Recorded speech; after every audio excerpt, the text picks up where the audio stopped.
Alright. It's kind of annoying to put it back there, right? That spring. This is a good trick. Get a rubber band. Let's lower the space to something visible. Hook that spring up. Put that on top. See that? Don't see it much. See there. Pull it all the way to the right. Wait for it to snap. There, it's all set.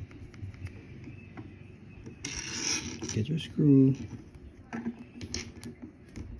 It's a neodymium magnet right there. Quite powerful. Make sure to screw it down first before we remove the rubber band. Once you got the rubber band there, stay secure.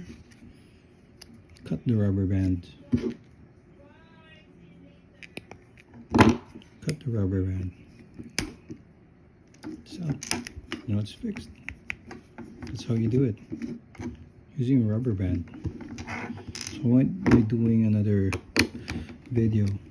Just once should be enough. Hope it helps.